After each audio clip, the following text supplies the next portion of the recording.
नमस्कार दोस्तों, आप लोगों का बहुत बहुत स्वागत है हमारे इस यूट्यूब चैनल पे। तो जैसा कि आप लोगों को दोस्तों पता है कि हम अपना जो बिहार का एस्टेट का पेपर द्वितीय हिंदी विषय का जो उच्च माध्यमिक पीजीटी का है, उसका हमने कहा था कि पूरा पाठ्यक्रम आप लोगों को इसी यूट्यूब चैनल के माध्यम से निःशुल्क उपलब्ध करवाया जाएगा और प्रामाणिक विषय वस्तु के साथ में उपलब्ध कराया जाएगा। तो हमने कहा था कि हमारा जो पाठ्यक्रम लगा हुआ है उसका हमने पढ़ने का क्रम भी बताया था कि सबसे पहले हम जो रचनाएं हमारे पाठ्यक्रम में लगी हुई हैं, सबसे पहले हम रचनाओं का अध्ययन करेंगे। उसके बाद रचनाओं के बाद में हम दोस्तों रचनाओं के बाद में हम हिंदी साहित्य का इतिहास पढ़ेंगे, उसके बाद हिंदी गद्य साहित्य का इतिहास, उसके बाद हम काव्य शास्त्र पढ़ेंगे और फिर हिंदी व्याकरण पढ़ेंगे। ये हमारा सीक्वेंस रहेगा पढ़ने का। तो उसी उन्हीं रचनाओं के क्रम में हमारे पाठ्यक्रम में 6 रचनाएँ लगी हुई हैं। उनमें से 6 वो 6 कहानियाँ लगी हुई हैं। 6 कहानियों में दोस्तों हमने कानों में कंगना राजा राधिका रमण प्रसाद सिंह जी की कहानी पढ़ चुके हैं। उसने कहा था चंद्रधर शर्मा गुलेरी जी की कहानी पढ़ चुके हैं। आप लोग को वीडियो देख भी चुके होंगे।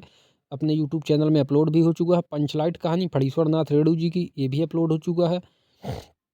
और पूस की रात, ये भी पूस की रात हो गई प्रेमचंद जी की, ये भी अपलोड हो चुका है। चीप की दावत भीष्म साहनी जी की, ये भी कहानी अपलोड हो चुकी है और पढ़ चुके हैं हम। अब आज उसी क्रम में दोस्तों हम हमारे जो उसमें चयनित कहानी में एक कहानी लगी हुई है, कहानी का प्लाट। ये कहानी का प्लाट दोस्तों शिवपूजन सहाय जी की कहानी है। किसकी कहानी है? शिवपूजन सहाय जी की कहानी है। तो वही हम कहानी का प्लाट दोस्तों आज हम उसी क्रम में पढ़ेंगे ये कहानी।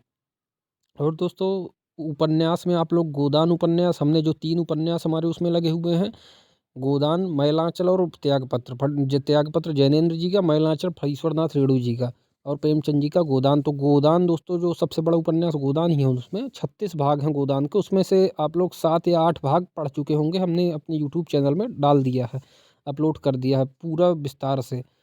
और अब उसके बाद मैलांचल और त्यागपत्र बचेंगे, उनको भी पढ़ेंगे। उसके बाद जो 2 नाटक लगे हुए हैं, एक चंद्रगुप्त नाटक जयशंकर प्रसाद जी का और एक आषाढ़ का एक दिन मोहन राकेश जी का। उसके बाद निबंध, जो 4-5 निबंध लगे हुए हैं, एक आचरण की सभ्यता सरदार पूर्ण सिंह जी का, नाखून क्यों बढ़ते हैं हजारी प्रसाद द्विवेदी जी का, गेहूं बनाम गुलाब, ये क्या कहते हैं रामरच बेनीपुरी जी का। ये जो निबंध लगे हुए हैं सभी हम निबंध पढ़ेंगे। उसके बाद जो कविताएं लगी हुई हैं, कविताएं हम पढ़ेंगे। ये दोस्तों हमारा सीक्वेंस रहेगा पढ़ने का। तो आप लोग, बस इतना ही कहूँगा कि आप लोग अगर इस चैनल में नए हैं तो चैनल को दोस्तों सब्सक्राइब करिए और ज़्यादा से ज़्यादा लोगों तक चैनल को पहुँचाइए, जिससे आप लोगों को प्रामाणिक विषय वस्तु और पूरा पाठ्यक्रम बिहार का जो एस्टेट का पेपर द्वितीय है हिंदी विषय का उच्च माध्यमिक का, अभी हम उच्च माध्यमिक का पेपर द्वितीय कर रहे हैं, उसके बाद हम पेपर फर्स्ट उसका भी पूरा सिलेबस कराएंगे अपने इसी यूट्यूब चैनल पे। तो आप लोग दोस्तों चैनल को सब्सक्राइब करिए और ज़्यादा से ज़्यादा लोगों तक शेयर करिए। तो चलिए दोस्तों, समय नहीं अपना ख़राब करते, आते हैं अपने पाठ्यक्रम में। तो दोस्तों कहानी का प्लाट, कहानी पढ़ने के पहले हम शिवपूजन सहाय जी जो इसके लेखक हैं, शिवपूजन सहाय जी का जीवन परिचय पढ़ते हैं, उनका व्यक्तित्व और कृतित्व देखते हैं। उसके बाद हम कहानी पढ़ेंगे। तो चलिए दोस्तों, शिवपूजन सहाय। शिवपूजन सहाय जी का जन्म, तो शिवपूजन सहाय का जन्म 1893 में उनवास बक्सर बिहार में। कहाँ हुआ था दोस्तों? 1893 में उनवास बक्सर बिहार में हुआ था। उनके बचपन का नाम क्या था? भोलानाथ। बचपन का नाम क्या था? भोलानाथ। तो शिवपूजन सहाय जी का जन्म कब हुआ दोस्तों? 1893 ईस्वी में उनवास बक्सर बिहार में हुआ था। उनके बचपन का क्या नाम था? भोलानाथ। 10वीं की परीक्षा पास करने के बाद उन्होंने बनारस की अदालत में नकलवीस की नौकरी की। किस चीज़ की दोस्तों? नकलवीस की नौकरी की। बाद में वे हिंदी के अध्यापक बन गए। असहयोग आंदोलन के प्रभाव से उन्होंने सरकारी नौकरी से त्यागपत्र दे दिया। शिवपूजन सहाय अपने समय के लेखकों में बहुत लोकप्रिय और सम्मानित व्यक्ति थे। उन्होंने उन्होंने क्या दोस्तों? जागरण, हिमालय, माधुरी और बालक, ये जो दोस्तों प्रतिष्ठित पत्रिकाओं का संपादन किया। इसके साथ ही वे हिंदी के हिंदी की प्रतिष्ठित पत्रिका मतवाला के दोस्तों संपादक मंडल में थे। सन 1963 में उनका देहांत हो गया। बिहार राष्ट्रभाषा परिषद तो उन्हीं की कल्पना का साकार रूप है। ये महत्वपूर्ण बिंदु है, याद रखिएगा दोस्तों। बिहार राष्ट्रभाषा परिषद उन्हीं की कल्पना का साकार रूप है। इन गतिविधियों में अतिशय व्यस्त रहने के कारण उन्हें स्वलेखन का कम अवसर मिलता था। देहाती दुनिया जो दोस्तों आंचलिक उपन्यास है, क्या कहते हैं, ये क्या कहते हो, पहला आंचलिक उपन्यास भी एनसीईआरटी के अनुसार माने तो ये पहला आंचलिक उपन्यास है देहाती दुनिया। और उस तरह दोस्तों ना माने तो अगर महिला आंचल को माने तो दोस्तों ये स्मृति शैली में लिखा हुआ उपन्यास है देहाती दुनिया शिवपूजन साहा जी का। बहुत ही अच्छा उपन्यास है और बहुत ही प्रसिद्ध उपन्यास है। तो देहाती दुनिया उनका एकमात्र उपन्यास है जो ग्रामीण परिवेश की ठेठ भाषा में उभरता है। इसे आगे चलकर आंचलिक उपन्यासों की पूर्व पीठिका कहा जा सकता है। कहानी का प्लाट और मुंडमाल जैसी मार्मिक कहानियाँ लिखकर उन्होंने हिंदी कथा साहित्य की श्रीवृद्धि की है। विभूति, देहाती दुनिया, दो घड़ी, वे दिन वे लोग, बिंब प्रतिबिंब आदि पुस्तकों के अलावा उनके सैकड़ों लेख, निबंध आदि समय समय पर विभिन्न पत्र पत्रिकाओं में एवं संग्रहों में प्रकाशित संकलित होते रहे हैं। उनकी रचनाओं का संकलन शिवपूजन रचनावली के नाम से चार खंडों में बिहार राष्ट्रभाषा परिषद पटना द्वारा प्रकाशित है। अब दोस्तों देखिए इस कहानी का सारांश देखिए। इस कहानी में कहानीकार ने समाज में नारी का स्थान निर्धारित करने के क्रम में तिलक दहेज की, निर्मम प्रथा, वृद्ध विवाह आदि की विसंगतियों का मार्मिक दस्तावेज प्रस्तुत किया। तिलक दहेज की क्रूरता का शिकार भगजोगनी तो जो इस कहानी की दोस्तों मुख्य पात्र है, नायिका है भगजोगनी, उसका नाम है एक लड़की का। तो क्या है दोस्तों, तिलक दहेज की क्रूरता की शिकार भगजोगनी एक वृद्ध के गले बांध दी जाती है। तरुणाई प्राप्त करते करते वह विधवा हो जाती है और सौतेले बेटे की पत्नी बनने का दुर्भाग्य स्वीकार करती है। यह नारी की नियति है। तो दोस्तों देखिए अब पढ़ते हैं हम कहानी को विस्तार से। कहानी का प्लॉट। मैं लेखक नहीं हूँ। कहानी लिखने योग्य प्रतिभा भी मुझ में नहीं है। कहानी लेखक को स्वभावतः कला मर्मज्ञ होना चाहिए। क्या होना चाहिए दोस्तों? मैं कहानी लेखक नहीं हूँ। कहानी लिखने योग्य प्रतिभा भी मुझ में नहीं है। कहानी लेखक को स्वभावतः कला मर्मज्ञ होना चाहिए और मैं साधारण कलाविद भी नहीं हूँ, किंतु कुशल कहानी लेखकों के लिए एक प्लाट पा गया हूँ। आशा है इस प्लाट पर वे अपनी भड़कीली इमारत खड़ी कर लेंगे। अब देखिए दोस्तों आगे कहानी। मेरे गांव के पास एक छोटा सा गांव है। गांव का नाम बड़ा गंवारू है। सुनकर आप घिनाएंगे। वहाँ एक बूढ़े मुंशी जी रहते थे। कौन रहते थे वहाँ? बूढ़े मुंशी जी रहते थे। अब वह इस संसार में नहीं है। उनका नाम भी विचित्र ही था, अनमिल आखर ना जापू, इसलिए उसे साहित्यिकों के सामने बताने से हिचकी जाता हूँ। खैर, उनके एक पुत्री थी, मुंशी जी के एक पुत्री थी जो अब तक मौजूद है। उसका नाम जाने दीजिए, सुनकर क्या कीजिएगा, मैं बताऊंगा भी नहीं।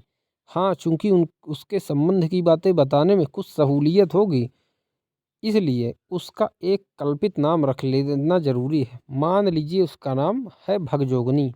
तो क्या नाम है उसका? भगजोगनी नाम है मुंशी जी की पुत्री का। देहात की घटना है इसलिए देहाती नाम ही अच्छा होगा। खैर बढ़िए। मुंशी जी के बड़े भाई पुलिस दरोगा थे। क्या थे दोस्तों? मुंशी जी के बड़े भाई पुलिस दारोगा थे। उस जमाने में जबकि अंग्रेजी जानने वालों की संख्या उतनी ही थी जितनी आज धर्मशास्त्रों के मर्म जानने वालों की है। इसलिए उर्दूदा लोग ही ऊंचे ऊंचे ओहदे पाते थे। दारोगा जी ने 8-10 पैसे का करीमा खलिकबारी पढ़कर जितना रुपया कमाया था, उतना आज कॉलेज और अदालत की लाइब्रेरियां चाटकर वकील होने वाले भी नहीं कमाते। इतना पैसा कमाया दरोगा जी ने दोस्तों। लेकिन दरोगा जी ने जो कुछ कमाया अपनी जिंदगी में ही फूंक ताप डाला। उनके मरने के बाद सिर्फ उनकी एक घोड़ी बची थी, जो थी तो महज 7 रुपए की, मगर कान काटती थी। तुर्की घोड़ों की, कमबख्त बारूद की पुड़िया थी। बड़े बड़े अंग्रेज अफसर उस पर दांत गड़ाए रह गए, मगर दरोगा जी ने सबको निबुआ नून चटा दिया। इसी घोड़ी की बदौलत उनकी तरक्की रुकी रह गई। लेकिन आखिरी दम तक वे अफसरों के घपले में ना आए। हर तरह से काबिल मेहनती, ईमानदार, चालाक, दिलेर और मुस्तैद आदमी होते हुए भी वे दारोगा के दारोगा ही रह गए, सिर्फ घोड़ी की मोहब्बत से। किंतु घोड़ी ने भी उनकी इस मोहब्बत का अच्छा नतीजा दिखाया। उनके मरने के बाद खूब धूमधाम से उनका श्राद्ध करा दिया। अगर कहीं घोड़ी को भी बेच खाए होते तो उनके नाम पर एक ब्राह्मण भी नहीं जीमता। एक गोरे अफसर के हाथ खासी रकम पर घोड़ी को ही बेचकर मुंशी जी ने एक गोरे अफसर के हाथ खासी रकम पर घोड़ी को ही बेचकर मुंशी जी अपने बड़े भाई से उऋण हो गए, मतलब उनका श्राद्ध वाद्ध कर दिया। दारोगा जी के ज़माने में मुंशी जी ने भी खूब घी के दिए जलाए थे। गाजे में बढ़िया से बढ़िया इत्र मलकर पीते थे। चिलम कभी ठंडी नहीं होने पाती थी। 1 जून 32 बटेर और 14 चपातियाँ उड़ा जाते थे। नथुनी उतारने में तो दारोगा जी के भी बड़े भैया थे। हर साल एक नया जलसा हुआ करता था। किंतु जब भैया बह गया तब चारों ओर उजाड़ नजर आने लगी। दारोगा जी के मरते ही सारी अमीरी घुस गई। चीलम के साथ साथ चूल्हा चक्की भी ठंडी हो गई। जो जीभ एक दिन बटेरों का शोरबा सुलगती थी, वह अब सराह सराह कर मटर का सत्तू सरपोटने लगी। चुपड़ी चपातियाँ चबाने वाले दांत अब चंद चने चबाकर दिन गुजारने लगे। लोग साफ कहने लग गए, थानेदारी की कमाई और फूस का तापना दोनों बराबर है। हर साल नई नथुनी उतारने वाले मुंशी जी को गांव जमार के लोग भी अपनी नज़रों से उतारने लगे। जो मुंशी जी चुल्लू के चुल्लू इत्र लेकर अपनी पोशाक में मला करते थे, उन्हीं के अब अपनी रूखी सूखी देह में लगाने के लिए चुल्लू भर कड़वा तेल मिलना भी मुहाल हो गया। शायद किस्मत की फटी चादर का कोई रफूगर नहीं है। देखिए जरा किस्मत की दोहरी मार तो देखिए। दरोगा जी के ज़माने में मुंशी जी के 4-5 लड़के हुए, पर सब के सब सुबह के चिराग हो गए। जब बेचारे की 5 उंगलियां घी में थी तब तो कोई खाने वाला ना रहा, और जब दोनों टांगे दरिद्रता के दलदल में आ फंसी और ऊपर से बुढ़ापा भी कंधे दबाने लगा, तब कोढ़ में खाज की तरह एक लड़की पैदा हो गई। और तारीफ यह कि मुंशी जी की बदकिस्मती भी दरोगा जी की घोड़ी से कुछ कम स्थावर नहीं थी। सच पूछिए थे, इस तिलक दहेज के ज़माने में लड़की पैदा करना ही बड़ी भारी मूर्खता है। लेकिन युग धर्म की क्या दवा है, इस युग में अबला ही प्रबला हो रही है। पुरुष दल को स्तुत खदेड़े जा रहा है। बेचारे मुंशी जी का क्या दोष। जब घी और गरम मसाले उड़ाते थे तब तो हमेशा लड़का ही पैदा करते रहे, मगर अब मटर के सत्तू पर बेचारे कहाँ से लड़का निकाल लाएं। सचमुच अमीरी की कब्र पर पनपी हुई गरीबी बड़ी ही जहरीली होती है। भगजोगनी चूंकि मुंशी जी की गरीबी में पैदा हुई और जन्मते ही माँ के दूध से वंचित होकर टूअर कहलाने लगी, इसलिए अभागिन तो अजहद थी, इसमें शक नहीं, पर सुंदरता में वह अंधेरे का दीपक थी।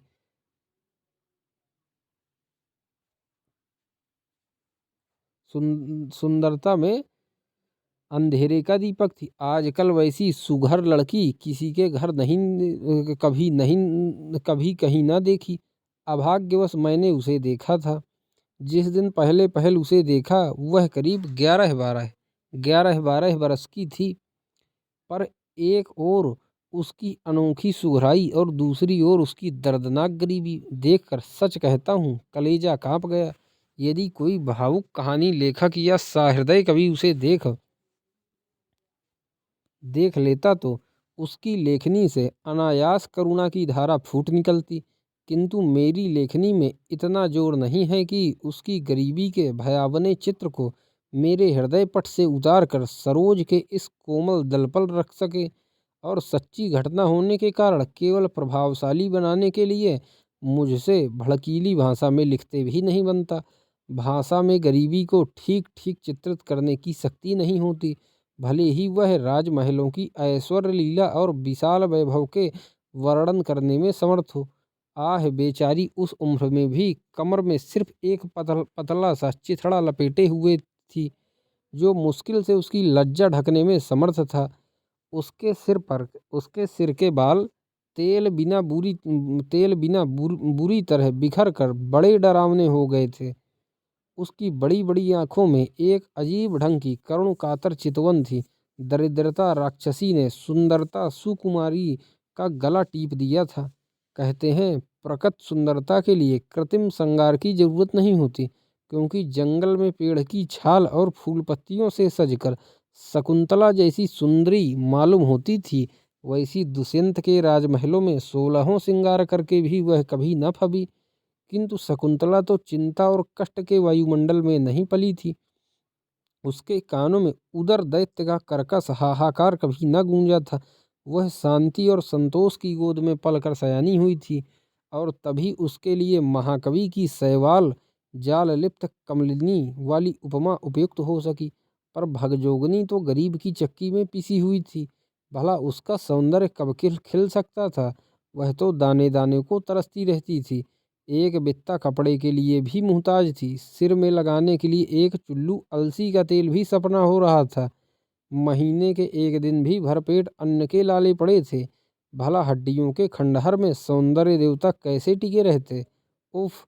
उस दिन मुंशी जी जब रो रो कर अपना दुखड़ा सुनाने लगे, तब कलेजा टूक टूक हो गया। कहने लगे, क्या कहूँ बाबू साहब, पिछले दिन जब याद आते हैं तब गस आ जाता है।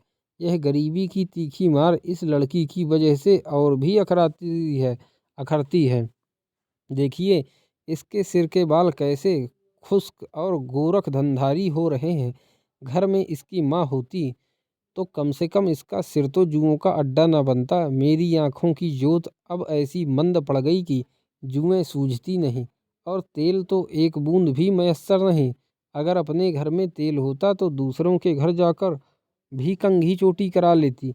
सिर पर चिड़ियों का घोंसला तो ना बनता। आप तो जानते हैं यह छोटा सा गांव है। कभी साल छमासे में किसी के घर बच्चा पैदा होता है तो इसके रूखे सूखे बालों के नसीब जागते हैं। गांव के लड़के अपने अपने घर भरपेट खाकर जो झोलियों में चबेना लेकर खाते हुए घर से निकलते हैं, तो यह उनकी बाट जोहती रहती है, उनके पीछे पीछे लगी फिरती है। तो भी मुश्किल से दिन में एक दो मुट्ठी चबेना मिल पाता है।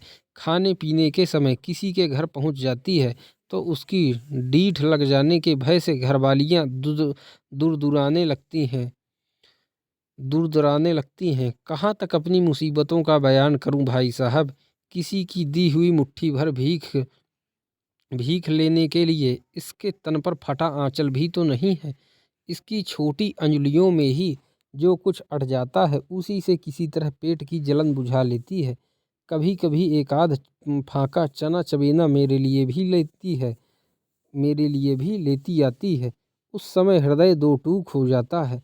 किसी दिन भर घर घर घूमकर जब शाम को मेरे पास आकर धीमी आवाज़ से कहती है कि बाबूजी भूख लगी है, कुछ हो तो खाने को दो, उस वक्त आपसे ईमानन कहता हूँ, जी चाहता है कि गल फांसी लगाकर मर जाऊँ या किसी कुएं या तालाब में डूब मरूँ।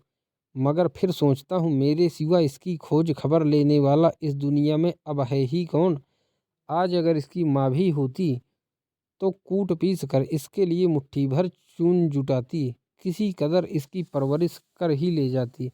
और अगर कहीं आज मेरे बड़े भाई साहब बरकरार होते तो गुलाब के फूल सी ऐसी लड़की को हथेली का फूल बनाए रहते। जरूर ही किसी राय बहादुर के घर इसकी शादी करते। मैं भी उनकी अंधाधुंध कमाई पर ऐसी बेफिक्री से दिन गुजारता था कि आगे आने वाले इन बुरे दिनों की मुतलक खबर ना थी। वे भी ऐसे खर्चार थे कि अपने कफन काठी के लिए भी एक खर मोहरा ना छोड़ गए। अपनी जिंदगी में ही एक एक चप्पा जमीन बेच खाई। गांव भर में ऐसी अदावत बढ़ाई कि आज मेरी इस दुर्दत पर भी कोई रहम करने वाला नहीं है। उल्टे सब लोग ताने जनी के तीर बरसाते हैं। एक दिन वह था कि भाई साहब के पेशाब से चिराग जलता था, और एक दिन यह भी है कि मेरी हड्डियां मुफलिसी की आंच में से मोमबत्तियां की तरह घुल घुल कर जल रही हैं। इस लड़की के लिए आसपास के सभी जंवारी भाइयों के यहाँ मैंने 50 फेरे लगाए, दांत दिखाए, हाथ जोड़कर विनती की, पैरों पड़ा, यहाँ तक बेहया होकर कह डाला कि बड़े बड़े वकीलों, डिप्टियों और जमींदारों की चुनी चुनाई लड़कियों में मेरी लड़की को खड़ी करके देख लीजिए कि सबसे सुंदर जचती है या नहीं। अगर इसके जोड़ की एक भी लड़की कहीं निकल जाए तो इससे अपने लड़के की शादी मत कीजिए। किंतु मेरे लाख गिड़गिड़ाने पर भी किसी भाई का दिल ना पिघला। कोई यह कहकर टाल देता कि लड़के की माँ ऐसे घराने में शादी करने से इनकार करती है जिसमें ना सास है, ना साला और ना बारात की खातिरदारी करने की हैसियत। कोई कहता है कि गरीब घर की लड़की चटोर और कंजूस होती है, हमारा खानदान बिगड़ जाएगा। ज़्यादातर लोग यही कहते मिले कि हमारे लड़के को इतना तिलक दहेज मिल रहा है तो भी हम शादी नहीं कर रहे हैं, फिर बिना तिलक दहेज के तो बात भी करना नहीं चाहते। इसी तरह जितने मुंह उतनी ही बातें सुनने में आई। महज मामूली हैसियत वालों को भी 500 और 1000 तिलक दहेज फरमाते देखकर जी कुढ़ जाता है, गुस्सा चढ़ जाता है। मगर गरीबी ने तो ऐसा पंख तोड़ दिया कि तड़फड़ा भी नहीं सकता। सारे हिंदू समाज के कायदे भी अजीब ढंग के हैं। जो लोग मोल भाव करके लड़कों की बिक्री करते हैं वे भले आदमी समझे जाते हैं, और कोई गरीब बेचारा उसी तरह मोल भाव करके लड़की को बेचता है तो वह कमीना कहा जाता है। मैं अगर इसे बेचना चाहता तो इतनी काफ़ी रकम ऐंठ सकता था कि कम से कम मेरी ज़िंदगी तो ज़रूर ही आराम से कट जाती, लेकिन जीते जी हरगिज एक मक्खी भी ना लूँगा, चाहे यह कुंवारी रहे या सयानी होकर मेरा नाम हंसाए। देखिए ना, सयानी तो करीब करीब हो ही गई है, सिर्फ पेट की मार से उकसने नहीं पाती, बढ़ती रुकी हुई है। अगर किसी खुशहाल घर में होती तो अब तक फूट कर सयानी हो जाती। बदन भरने से ही खूबसूरती पर भी रोगन चढ़ता है, और बेटी की बाढ़ बेटे से जल्दी होती भी है। अब अधिक क्या कहूँ बाबू साहब, अपनी ही करनी का नतीजा भोग रहा हूँ। मोतियाबिंद, गठिया और दम्मा ने निकम्मा कर छोड़ा है। अब मेरे पछतावे के आंसुओं में भी ऊसर को पिघलाने का दम नहीं है। अगर सच पूछिए तो इस वक्त सिर्फ एक ही उम्मीद पर जान अटकी हुई है। एक साहब ने बहुत कुछ कहने सुनने से इसके साथ शादी करने का वादा किया है। देखना है कि गांव के खोटे लोग उन्हें भी भड़काते हैं या मेरी झांझरी नैया को पार लगाने देते हैं। लड़के की उम्र कुछ कड़ी जरूर है, 41-42 साल। कितनी दोस्तों लड़के की उम्र है? 41-42 साल की। मगर अब इसके सिवा कोई चारा भी नहीं है। तो लड़के की उम्र कुछ कड़ी जरूर है, कितनी? 41-42 साल की। मगर अब इसके सिवा कोई चारा भी नहीं है। छाती पर पत्थर रखकर अपनी इस राजकोकिला को इसके बाद मुंशी जी का गला रूंध गया। बहुत बिलख कर रो उठे और भगजोगनी को गोद में बैठाकर फूट फूट कर रोने लगे। अनेक प्रयत्न करके भी मैं किसी प्रकार उनको आश्वासन न दे सका। जिसके पीछे हाथ धोकर बाम विधाता पड़ जाए, जिसके पीछे हाथ धोकर बाम विधाता पड़ जाता है, उसे तसल्ली देना ठट्ठा नहीं है। मुंशी जी के बाद मैंने अपने मुंशी जी की दास्तान सुनने के बाद मैंने अपने कई कुंवारे मित्रों से अनुरोध किया कि उस अलौकिक रूपवती दरिद्र कन्या से विवाह करके एक निर्धन भाई का उद्धार और अपने जीवन को सफल करे, किंतु सबने मेरी बात अनसुनी कर दी। ऐसे ऐसे लोगों ने भी आनाकानी की जो समाज सुधार संबंधी विषयों पर बड़े बड़े शान गुमान से लेखनी चलाते हैं। यहाँ तक कि प्रौढ़ावस्था के रणुए मित्र भी राजी न हुए। आखिर वही महाशय डोला काढ़ कर भगजोगनी को अपने घर ले गए और वही शादी की। कुल रस्में पूरी करके मुंशी जी को चिंता के दलदल से उबारा। बेचारे मुंशी जी की छाती से पत्थर का बोझ तो उतरा, मगर घर में कोई पानी देने वाला भी न रह गया। बुढ़ापे की लकड़ी जाती रही, देह लच गई। साल पूरा होते होते अचानक टन बोल गए। गांव वालों ने गले में घड़ा बांधकर नदी में डुबा दिया। भगजोगनी जीती है, भगजोगनी